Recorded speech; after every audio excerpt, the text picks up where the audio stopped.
let me just give you a very quick reminder of radiation. So what is radiation? It's energy in the form of moving particles or waves emitted by an atom or another body as it changes from one energy state to another. That's the official definition. And you can have two sort of main types of radiation, which are ionizing or non-ionizing. Now, ionizing radiation is the stuff that does us damage. And there's three sort of types which you're probably familiar with, called alpha, beta, and gamma radiation. Just to remind you of alpha radiation won't go through your hand, beta radiation will go through a piece of aluminium, and gamma radiation is penetrating and won't go through a big piece of lead. So there you go, you've been reminded of what radiation is. So can you put your hand up for me if you think that radiation is scary? I'm going to put my hand up. If it's if it's a thing to be afraid of. Less people than I thought. Okay. Radiation. We are all scared of radiation. All of us, really. I mean, and we are all exposed to radiation, but nevertheless, we are all scared of radiation. Now, if you are scared of radiation on Earth, be prepared. You will be much more scared if you go in space flight. To the point that the question of this talk will be, is this a showstopper? Should we just forget about space because radiation is too high?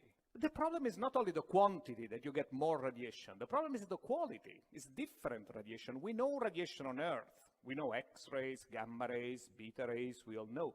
But radiation in space is heavy ions, iron, these exotic particles, very heavy, very densely ionizing. We say this is a beautiful image that you see. What you see here, this one is a human cell. This is a human nucleus, so, you know, it's 10 microns approximately. And these two lines that you see here are two iron ions that you don't find in space. I'm sorry, that you find in space, but not on Earth, except in Darmstadt, the GSI, where we have it, going through the cells and making damage to the DNA. What do we know about this radiation? We really don't know much, because we don't know it on Earth. We only know it in space, or if you are exposed to the GSI.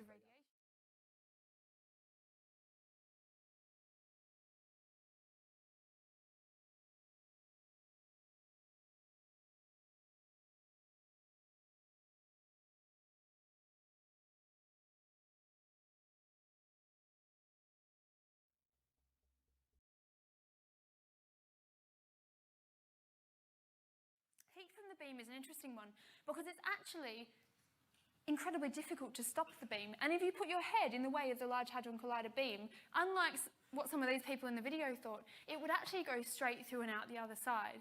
In fact, it has enough energy to go through your head and out the other side about 100,000 times before it loses all its energy.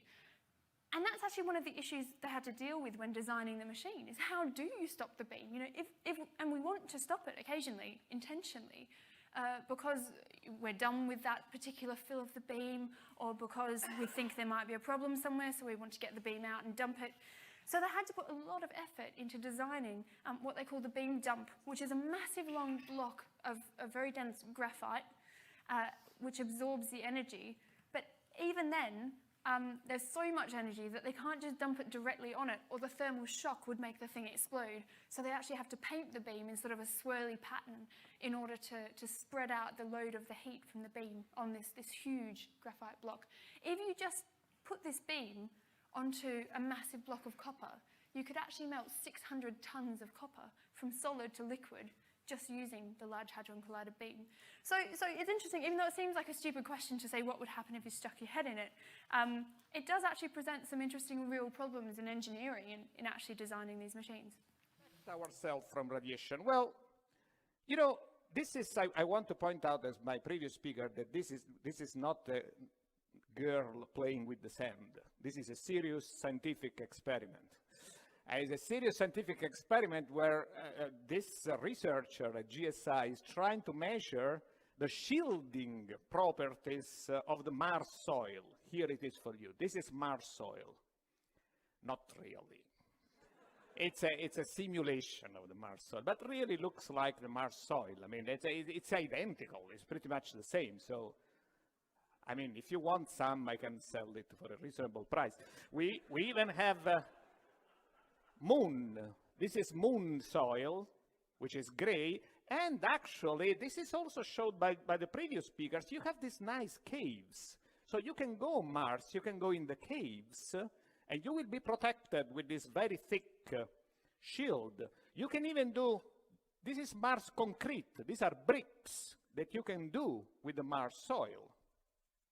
It's better to use the caves than to dig, because, you know, if you go to a construction site here in Germany, you see that when people are digging, they make a lot of dust. You can imagine on the moon, where the gravity is 1/6, you really make a lot of dust. So you don't want to do that.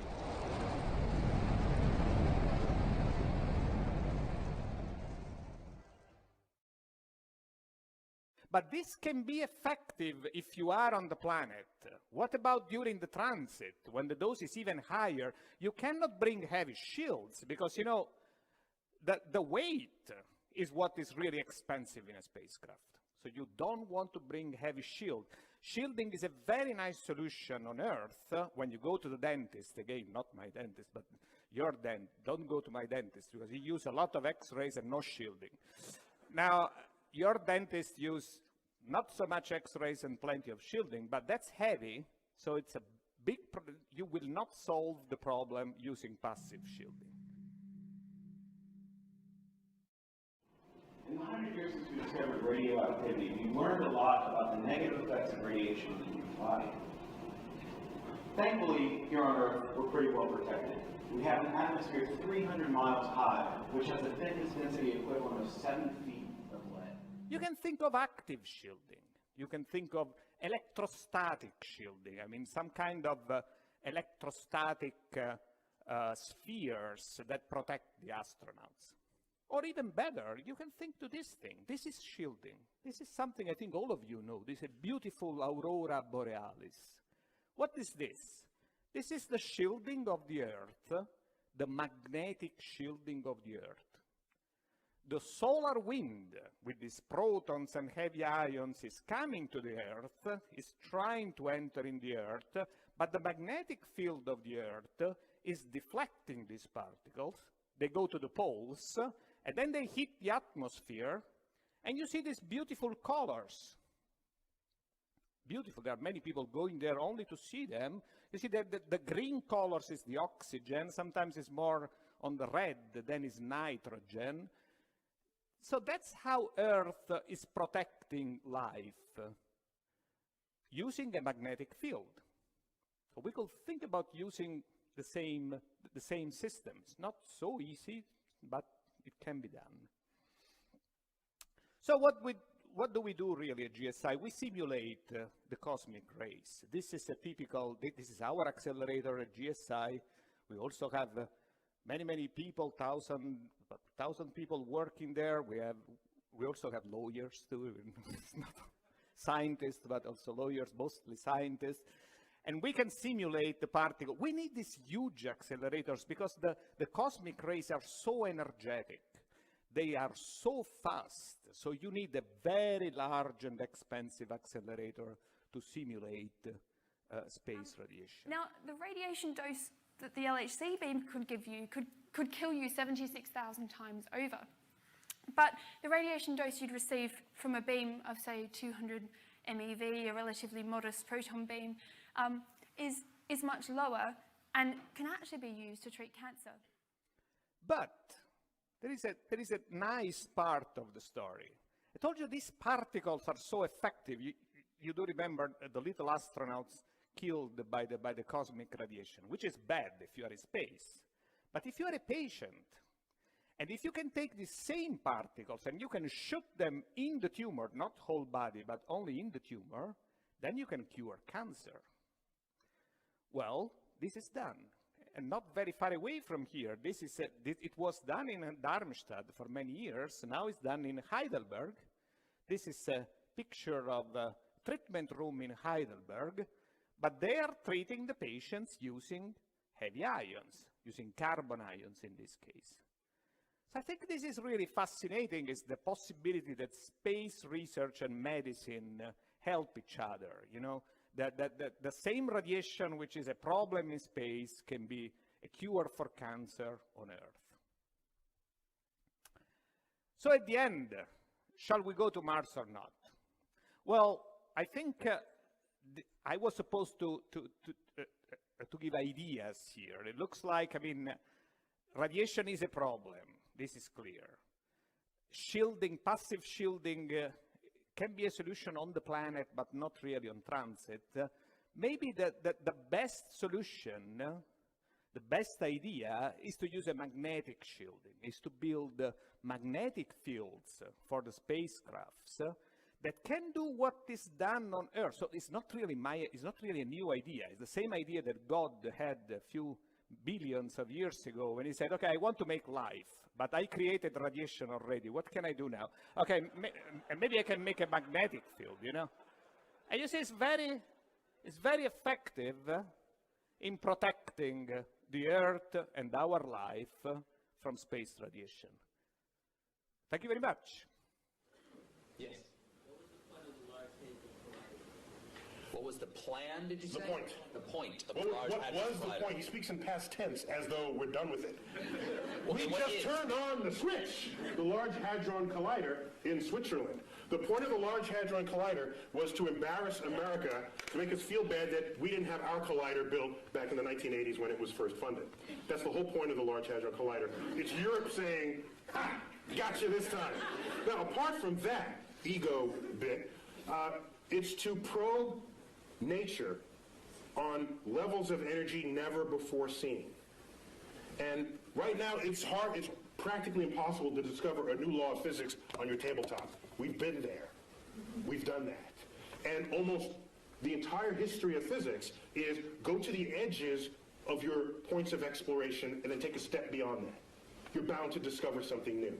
It's like climbing the next mountain, crossing the next valley.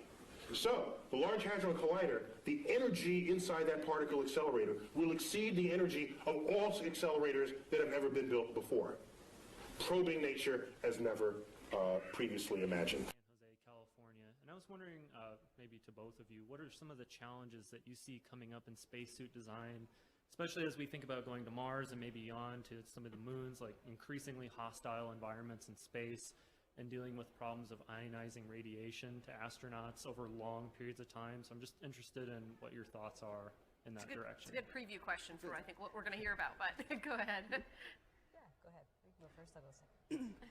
Well, as I had said, the first thing you do is you have to look at the mission. The jump from Gemini to Apollo is very important because the astronauts had to walk. Now with the ISS, the astronauts don't have to walk, so the lower half of the suits are not very mobile. So everything goes to mission. As far as radiation is concerned, that is a concern, and I think David is probably better trained to answer that. Low weight suits, very low mass, very mobile. That's where the future we think of design and development. Radiation is maybe the #1 showstopper to keep our astronauts healthy and well. Don't think it makes sense to incorporate that into the suit design. Makes sense to incorporate that into your shelters and things like that, because you need a very high dense, high massive protection of the radiation. So I kind of decouple the two, thinking about the suit and life support system design and then your habitat and rover design, which are better equipped to do the radiation protection.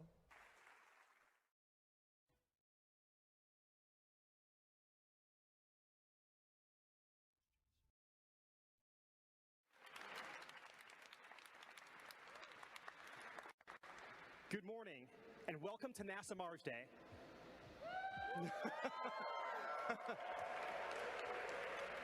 Humans have always had a deep fascination for the red planet, and today we are building the Space Launch System, the most powerful rocket ever built, the Orion crew capsule. And through our Mars robotics missions, through lessons we've learned at the International Space Station, and through new groundbreaking technologies, we are closer than ever before to sending humans to Mars.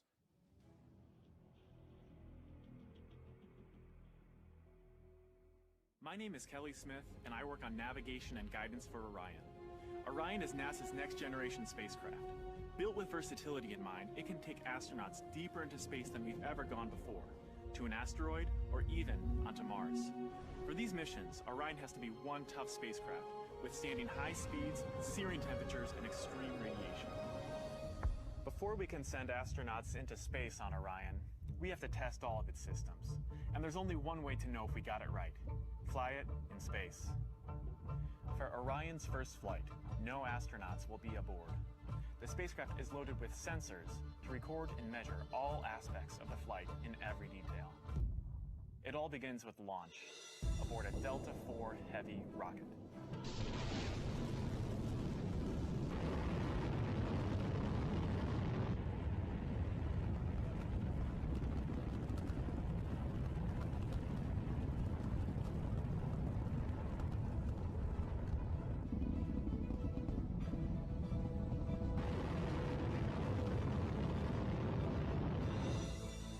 As it punches into Earth orbit, Orion will jettison its launch abort system. The abort system is a safety feature designed to pull Orion and its crew out of danger if there were a problem with the rocket during ascent. Orion's journey is just beginning. As the spacecraft and the upper stage begin their first lap around Earth, Mission Control in Houston is monitoring the progress of the flight. Orion's over 100 miles up and going about 17,000 miles per hour. Just as it passes over the Indian Ocean, we lose communication.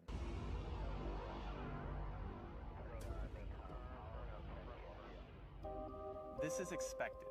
The communications link we have through satellites to Orion is momentarily lost, but Orion continues to receive and process data. Its computers can handle 480 million instructions per second. Imagine you are traveling with Orion as the flight test continues. One orbit completed. Time to go. The upper stage of the rocket fires again. Like the setup for a roller coaster ride, this is the big climb we've been waiting for. We are headed 3,600 miles above Earth. 15 times higher from the planet than the International Space Station. As we get further away from Earth, we'll pass through the Van Allen belts, an area of dangerous radiation. Radiation like this could harm the guidance systems, onboard computers, or other electronics on Orion. Naturally, we have to pass through this danger zone twice, once up and once back. But Orion has protection. Shielding will be put to the test as the vehicle cuts through the waves of radiation. Sensors aboard will record radiation levels for scientists to study. We must solve these challenges before we send people through this region of space.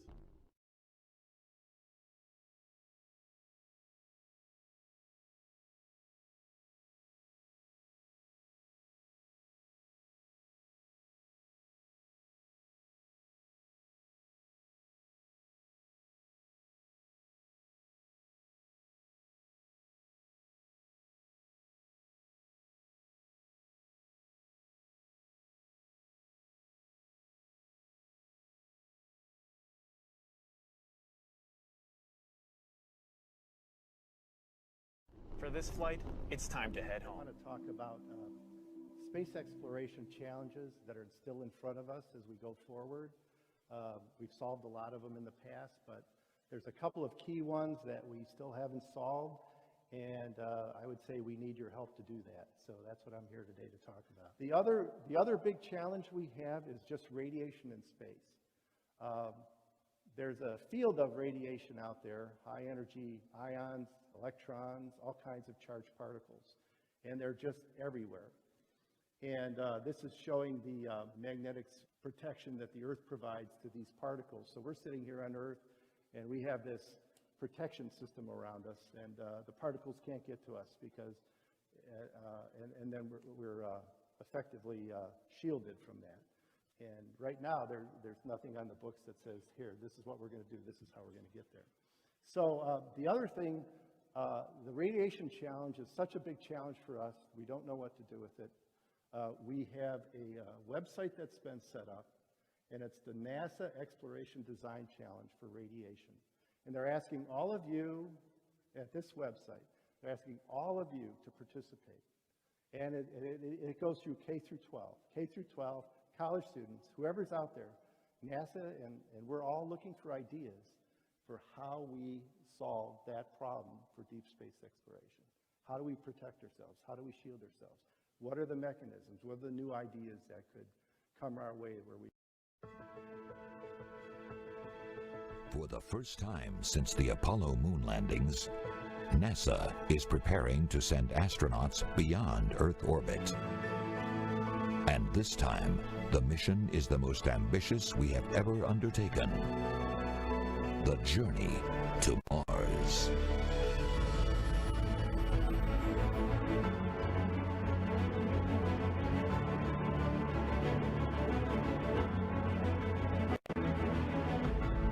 Carrying out this journey will require bringing together the best of our efforts, from robotic probes, to technology development, to astronauts in orbit, to robust new space vehicles.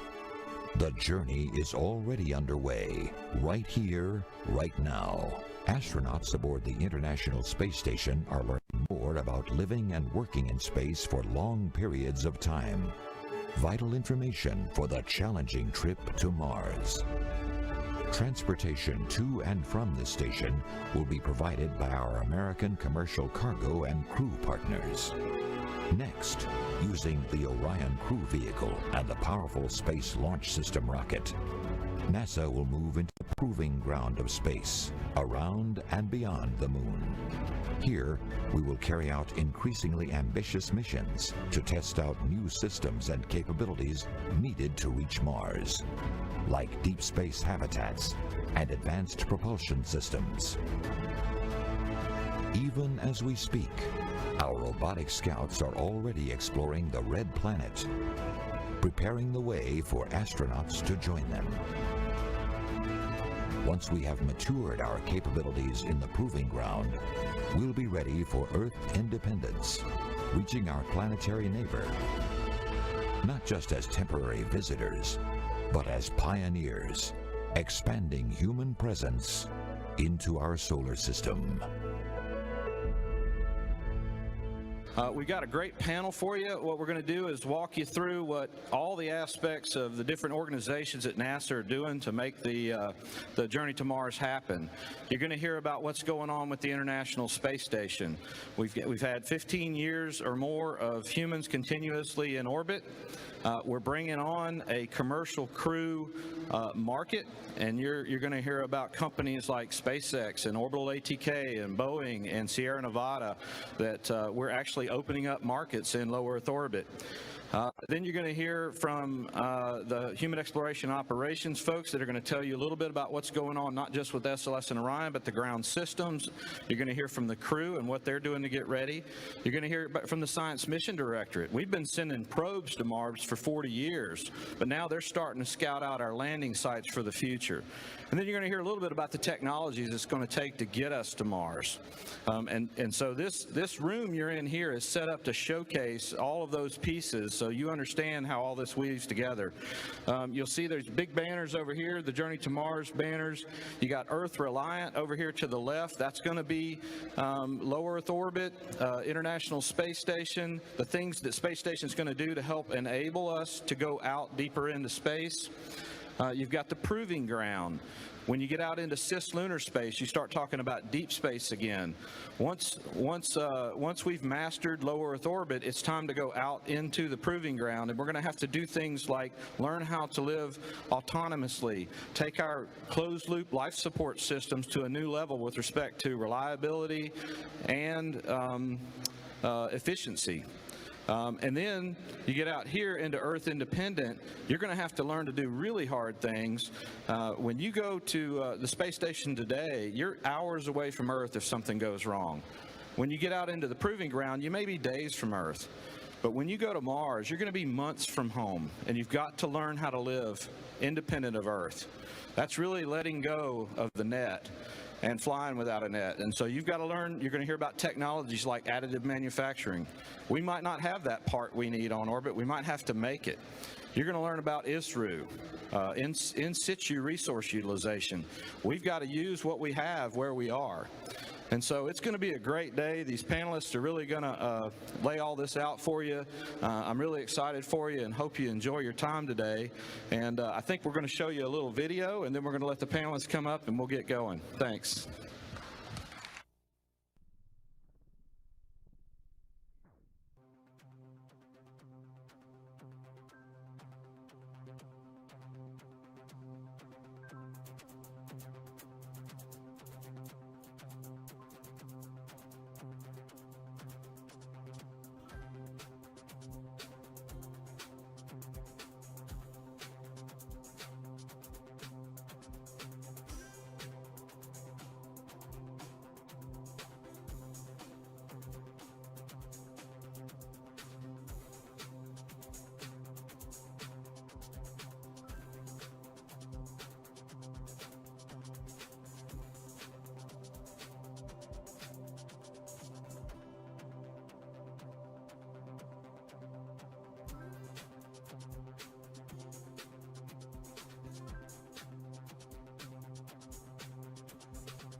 A bit, and entrepreneurs have the opportunity to do it. Do you think there's some way to recapture the U.S. government's interest in this?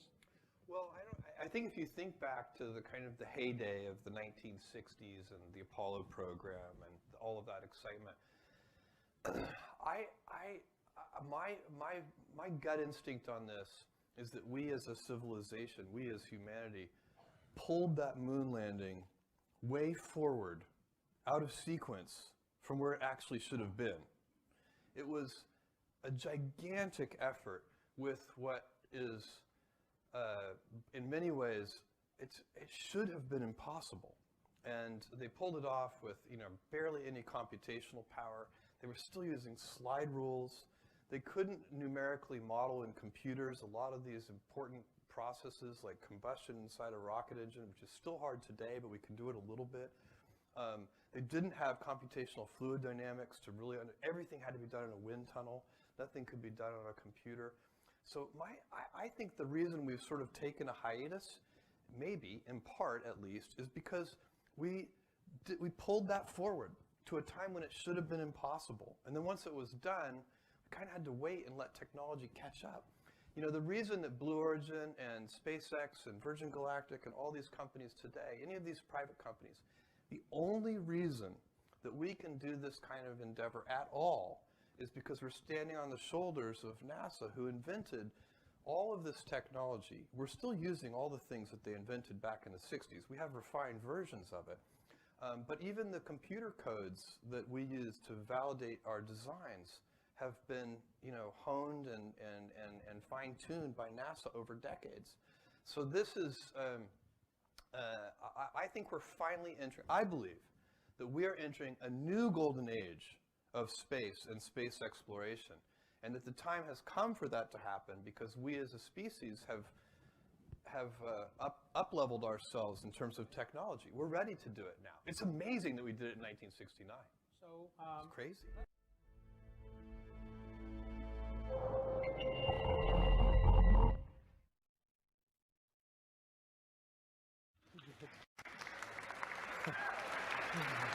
I love this crowd. Welcome back, everybody. Now we're going to go into some of the specifics. Todd kind of gave an overview of, we are going to Mars and some of the things we need to do to get there, big picture stuff. And now we're going to delve in the weeds a little bit about the things we're doing to actually get the red planet. I know there's been a lot of talk. My entire life I've heard that humans are going to go to Mars. And working at NASA, even when I started here at NASA 10 years ago, it seemed like a distant dream. But now we're actually doing real stuff, real hardware, real technology. It's all happening today, and it's a reality. And I think that people don't really understand all the things NASA's doing to make this happen. So we have a great panel here today that's going to talk about it. I'm just thrilled to be here to talk to you all about what we're doing in exploration systems development. We're also doing other things within the Human Exploration and Operations Mission Directorate. We're basically responsible for all human exploration, including the space station, which Todd said we've been up on orbit for 15, 16 years with human presence. We're going to use the space station as our basic way to demonstrate and test out some of our systems that we're going to use, things like environmental control, life support systems. We're already testing out the carbon dioxide removal system, the amine swing bed on orbit, and we'll use that on Orion for Exploration Mission 2. So we're going to use that as our test. That's basically what we call a phase 0, or our Earth-dependent phase of what we're doing, and then we'll move out into the proving ground. SLS, the Space Launch System, Orion spacecraft, and the ground systems that support it are our fundamental capabilities that we will need to get to Mars. And we're developing those today. What you'll see today is some of that flight hardware on your tours. You'll see the structural test article for the Orion spacecraft. We've already delivered the pressure vessel for Exploration Mission 1 in 2018. But you'll see the next one in flow for that. We're going to use those to demonstrate our capabilities within the proving ground around the lunar orbit around the moon. Going to do that in 2 basic phases. We're going to do the first phase, basically Exploration Mission 2 through 5 or 6. We'll get through to the asteroid crew retrieval mission. But we're going to demonstrate our capabilities, things like rendezvous and docking. We don't have GPS out there. We don't have a lot of the other things that we typically use in low Earth orbit. So we're going to have to go out there and test. I kind of liken the proving ground as our practice field to kind of get ready for the big game. So that's kind of what we're going to do there. Back in low Earth orbit, we've got the commercial crew, commercial cargo folks. Cargo folks have been delivering cargo for the last 3 years. The Orbital ATK is getting ready to launch their 5th or 6th mission in September out of Wallops, and we're excited about that. But we're using our commercial capabilities, and NASA's trying to develop economic development in low Earth orbit. Ultimately, our desire is to hand the space station over to either a commercial entity or some other commercial capability so that research can continue in low Earth orbit. And we figure that'll be around the mid-20s. So other than that, we're really excited to be here today. Get around, take a look at and talk to some of our folks. We have folks here from the ground systems, from Orion, commercial crew, commercial cargo. Get around and talk to them, and hopefully you can learn a lot. Thank you. Quick how are the commercial folks helping us with this Mars endeavor? How are those two things related?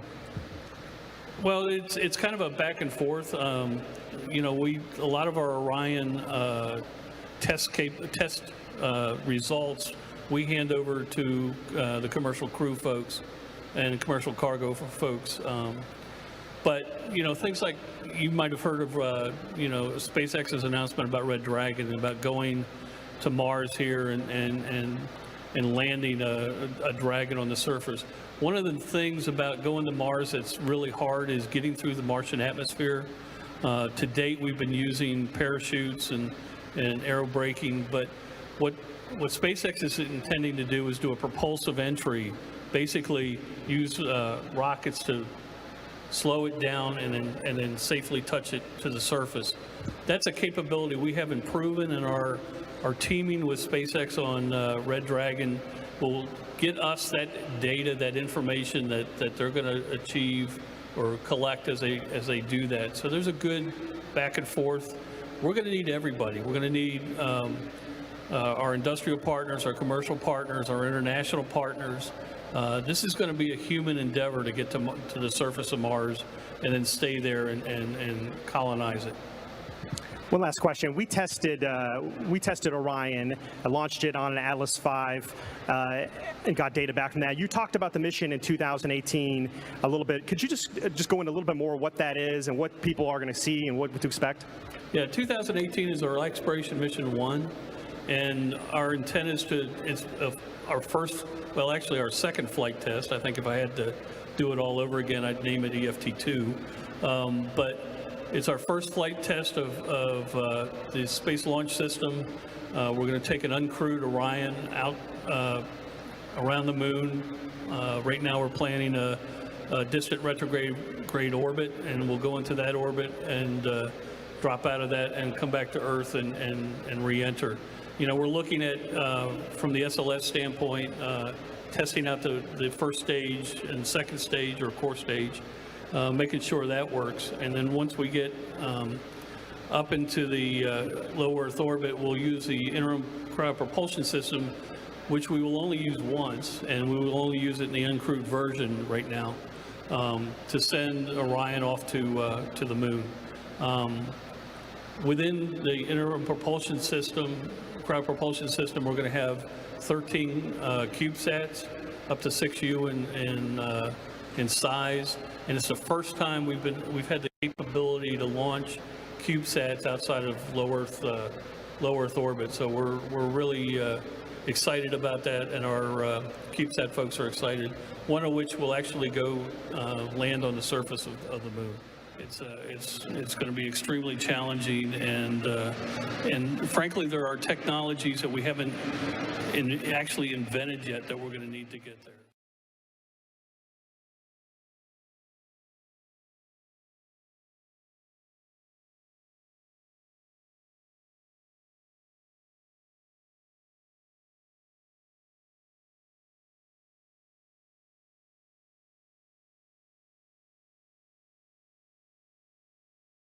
Hello, my name is Jason Schoenberg from Atlanta, Georgia. There's a question for Mr. Vickers. I got a couple of guys in our fab shop in Indiana that are following along and wanted to know, is there a manufacturing technology that's truly unique to the SLS rocket? Or to expand on your introduction from earlier this morning, is nothing in NASA really developed in a vacuum, no pun intended? So I'm not sure I know if anything is truly unique. We did bring the friction stir weld technology over from Europe, and it's not uncommon that we adopt technologies that are in an early stage of development and then mature those and use them. But you know, the way we use our vehicles is at the very ultimate of their capabilities in a very demanding environment. And so while other sectors may use the same technologies that we use, the aluminum alloys, the composites, even the high temperature materials, I would say they don't nearly use them in the demanding environments that we do. They don't use them to the ultimate of their capabilities. When we light our liquid rocket engine, and many of you are going to see that today, it goes from cryogenic temperatures on the hydrogen side, minus 423 degrees, to about 5,000 degrees Fahrenheit instantaneously. That's a harsh environment for a metal material.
All right, lift off and the clock is started.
We've gone for main engine start. We have main engine start.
We are getting confirmation from our affiliate KXAS. It is confirming that the Space Shuttle Columbia has exploded over Dallas, Texas airspace. Once again, KXAS is confirming to us that the Space Shuttle Columbia has exploded in Dallas, Texas.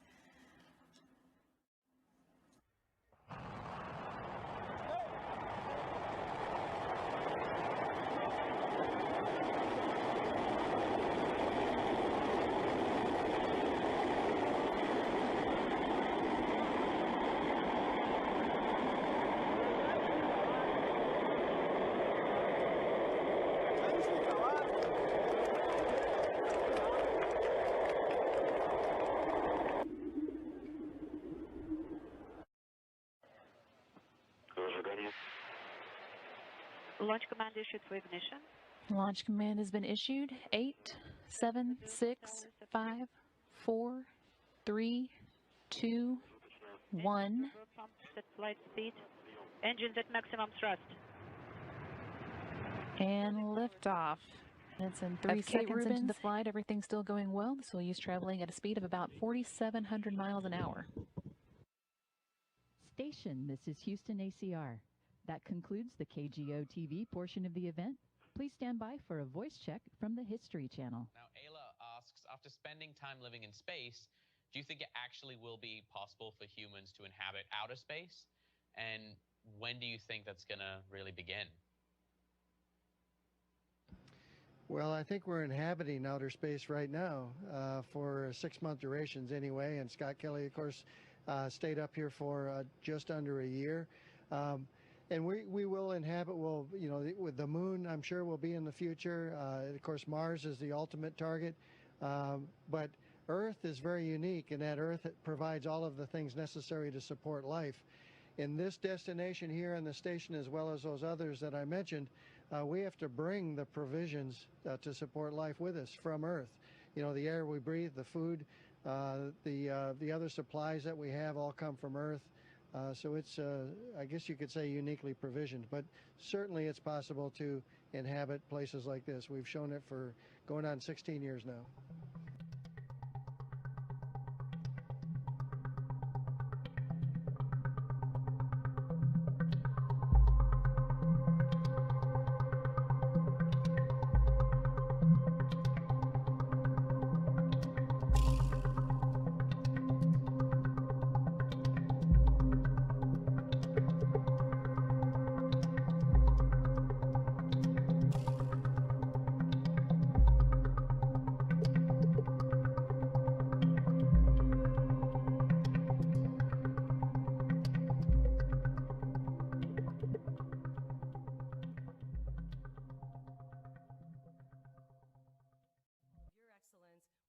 Excellence is coming in the future generations, and we don't have the luxury to eliminate even one of those great brains, those great minds, those great superstars.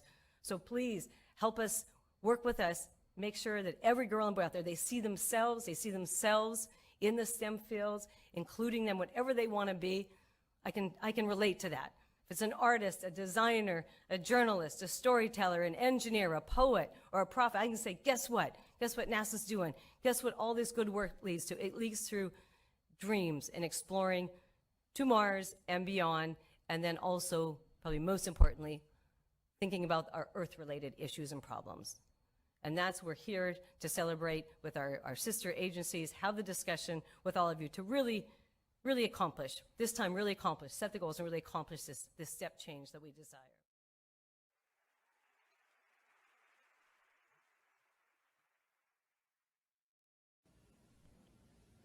If you look at our closest genetic relative to human beings, it would be the chimpanzee. We share like 98+% identical DNA. We are smarter than a chimpanzee. So let's invent a measure of intelligence that makes humans unique. Let's say intelligence is your ability to compose poetry, symphonies, do art, math, and science, let's say, okay? Let's make that as the arbitrary definition of intelligence for the moment. Chimps can't do any of that. Yet we share 98, 99% identical DNA, okay? The most brilliant chimp there ever was maybe can do a little bit of sign language. Well, our toddlers can do that. toddlers. So here's what concerns me deeply, deeply. Everything that we are that distinguishes us from chimps emerges from that 1% difference in DNA. It has to, because that's the difference. The Hubble telescope, these grand, that's in that 1%. Maybe everything that we are that is not the chimp is not as smart compared to the chimp as we tell ourselves it is. Maybe the difference between constructing and launching a Hubble telescope and a chimp combining 2 finger motions as sign language, maybe that difference is not all that great. We tell ourselves it is, just the same way we label our books optical illusions. We tell ourselves it's a lot. Maybe it's almost nothing. How would we decide that? Imagine another life form that's 1% different from us in the direction that we are different from the chimp. Think about that. We got 1% difference and we're building the Hubble telescope. Go another 1%. What are we to they? We would be drooling, blithering idiots in their presence. That's what we would be. They would take Stephen Hawking and roll him in front of their primate researchers and say, well, this one is like the most brilliant among them because he can do sort of astrophysics in his head. Oh, isn't that cute? Little Johnny can do that too. Oh, that's so nice. Oh, in fact, Johnny just did that. Let me get it. It's on the refrigerator door. Here he is. He did it in his elementary school class. Think about how smart they would be. Quantum mechanics would be intuitive to their toddlers. Whole symphonies would be written by their children, and like I said, just put up on the refrigerator door the way our pasta collages are on our refrigerator doors. So the notion that we're going to find some intelligent life and have a conversation with it? When was the last time you stopped to have a conversation with a worm? Or a bird? Well, you might have had a conversation, but I don't think you expected an answer, all right? So, we don't have conversations with any other species on Earth with whom we have DNA in common. To believe that some intelligent other species is going to be interested in us enough to have a conversation? They'll look at our Hubble telescope and say, oh, isn't that quaint? Look at what they're doing. So I lay awake at nights wondering whether simply we as a species are simply too stupid to figure out the universe that we're investigating. And maybe we need some other species, 1% smarter than we are, for which string theory would be intuitive, for which all the greatest mysteries of the universe, from dark matter, dark energy, the origins of life, and all the frontiers of our thought would be something that they would just self-intuit. I'm jealous of that possibility because I want to be around for those discoveries. Thank you all.